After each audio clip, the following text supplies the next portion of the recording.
Reels वाली बहू। प्रज्ञा को रील्स बनाने का बड़ा ही क्रेज है और वो दिन भर रील्स बनाती रहती है। खाते पीते घूमते फिरते घर में कॉलेज में रील्स बनाने के कारण प्रज्ञा पूरे कॉलेज में हाईलाइटेड है। जहां उसकी रील्स सभी को पसंद आते हैं, वहीं मनीषा चिंता में डूबी रहती है। एक रोज जब खाते हुए प्रज्ञा रील्स बना रही होती है, तब मनीषा कहती है, 1 मिनट भी चैन नहीं है इस लड़की को। ये नहीं कि खाना तो आराम से खा ले, लेकिन नहीं, अरे थोड़ी देर रील्स नहीं बनाओगी तो आसमान नहीं टूट पड़ेगा। अरे मम्मी, इसी को तो कहते हैं डिटर्मिनेशन। तुम नहीं समझोगी ये सब। भगवान, इस लड़की को सद्बुद्धि दे। जब देखो तब टेढ़ा बाका मुंह बनाती रहती है। मनीषा की बात का प्रज्ञा पर जरा भी असर नहीं होता और वो खाते खाते रील्स बनाती रहती है। दिन बीतने लगते हैं और देखते देखते प्रज्ञा का कॉलेज भी खत्म हो जाता है। आए दिन कोई ना कोई मनीषा को प्रज्ञा की शादी करवाने का सुझाव दे जाता है। सब ठीक ही कहते हैं, प्रज्ञा की शादी कर देनी चाहिए। अपने घर के काम काज में व्यस्त हो जाएगी तो खुद ही ये रील्स और नाच गाना बंद हो जाएगा। मनीषा और प्रेम प्रज्ञा के लिए एक अच्छा लड़का ढूंढने लगते हैं और तभी विकी का रिश्ता प्रज्ञा के लिए आता है, जिसने प्रज्ञा को उसकी रील्स देखकर पसंद कर लिया था। अगले दिन विकी अपने माता पिता के साथ प्रज्ञा के घर पहुंच जाता है और प्रज्ञा साड़ी पहने हाथों में चाय की ट्रे लिए उनके सामने आती है। जब विकी को पसंद है तो हमें भी बहू पसंद है। बहन जी, आप बारात की तैयारी कीजिए। एक बार लड़का लड़की अकेले में बात कर ले तो अच्छा रहेगा। हाँ हाँ, क्यों नहीं। मनीषा विकी को प्रज्ञा के कमरे में भेजती है, जहां प्रज्ञा पहले से ही रील्स बना रही होती है। तभी विकी कहता है, आ गए आपके साजन जी। हमारे साथ ये रील्स कंप्लीट करती तो और भी अच्छा रहता। अच्छा जी, अब आ ही गए हैं तो बना ही लेती हूँ आपके साथ। दोनों मिलकर रील्स बनाते हैं। जब वी मीट और तुरंत पोस्ट भी कर देते हैं। फिर विकी कहता है, जब आप साड़ी में चाय लेकर आए तब मुझे लगा कि कहीं मैं गलत घर में तो नहीं आ गया। अब सही है। दोनों की शादी पक्की हो जाती है और शादी के दिन भी प्रज्ञा रील्स बनाने से चूकती नहीं। यहाँ तक कि बारात के समय भी नाचते हुए रील्स बनाती है। सभी लोग प्रज्ञा की तारीफ के पुल बांध देते हैं और प्रज्ञा नाचती गाती अपने ससुराल चली जाती है। सब कुछ अच्छा चल रहा होता है। प्रज्ञा यहाँ भी दिन भर हर चीज की रील्स बनाती रहती है। लेकिन कुछ दिनों के बाद जब सुनीता कहती है, बहू, ये रील्स के साथ साथ कुछ काम भी कर लिया करो। वैसे तुझे और क्या क्या बनाना आता है? मम्मी जी, वैसे तो सब कहते हैं कि मैं सब कुछ अच्छा बनाती हूँ, लेकिन मुझे लगता है कि मैं मैगी अच्छा बना लेती हूँ। हाँ, कॉफी भी अच्छा बना लेती हूँ और मुंह तो सबसे अच्छा बना लेती हूँ। हैं? अच्छा अच्छा। सुनीता अपना माथा पकड़ लेती है और कहती है, बहू, कुछ खाना बनाना भी सीख लेती। मम्मी जी, मैं लंबी प्लानिंग कर रही हूँ। जल्दी ही मैं इतनी फेमस हो जाऊंगी कि मुझे पैसे मिलने लगेंगे।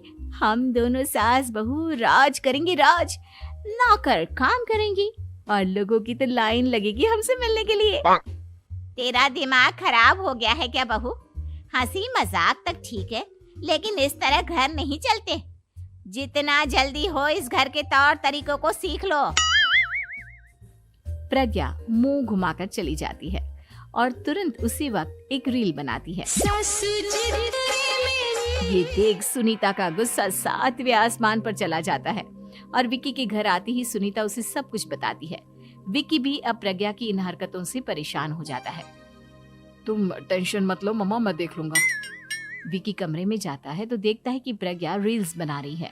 विकी बड़े ही प्यार से प्रज्ञा से कहता है, प्रज्ञा, इन सब के लिए मैं तुम्हें मना नहीं कर रहा हूँ, लेकिन फिर भी हर वक्त तो ये अच्छा नहीं लगता ना।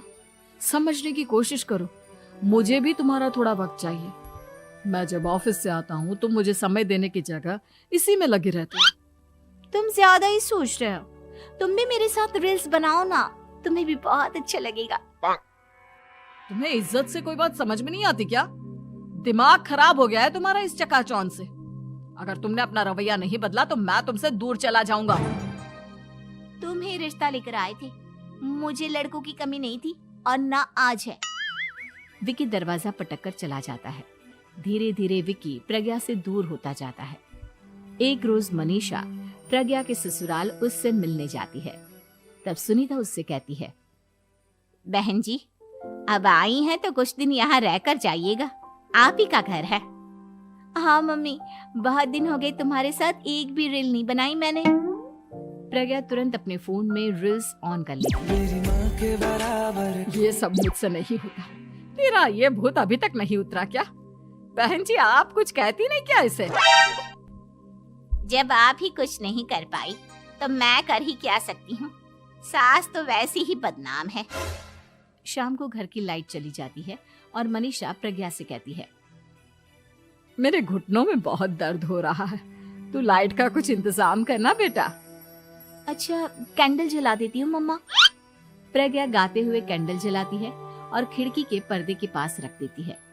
मनीषा, जिसे बहुत दर्द हो रहा है, वो सो जाती है और प्रज्ञा हमेशा की तरह अपने रील्स में लग जाती है।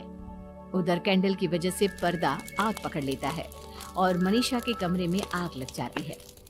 बचाओ, कोई है, बचाओ। सभी भागते हैं और विकी कमरे की आग बुझाने में लग जाता है, लेकिन तब तक मनीषा आधी जल चुकी थी। मनीषा की हालत देख प्रज्ञा रोने लगती है। विकी मनीषा को तुरंत हॉस्पिटल ले जाता है और उसे एडमिट कराता है।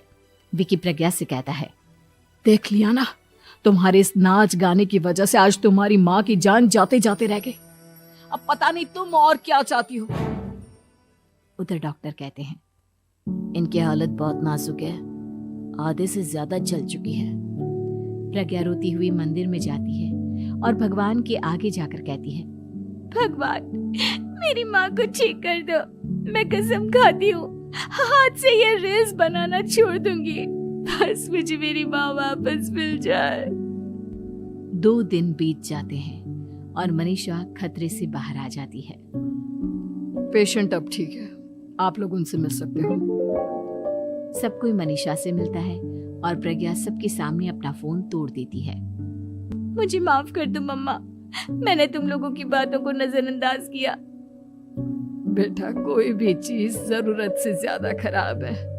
मैंने तुम्हें रील्स बनाने से कभी मना नहीं किया, लेकिन हर वक्त एक ही चीज तो सही नहीं है। मैं समझ गई हूँ मम्मा, आई एम सॉरी। प्रज्ञा उस दिन से रील्स बनाना छोड़ देती है और पूरी तरह से अपने घर में लग जाती है।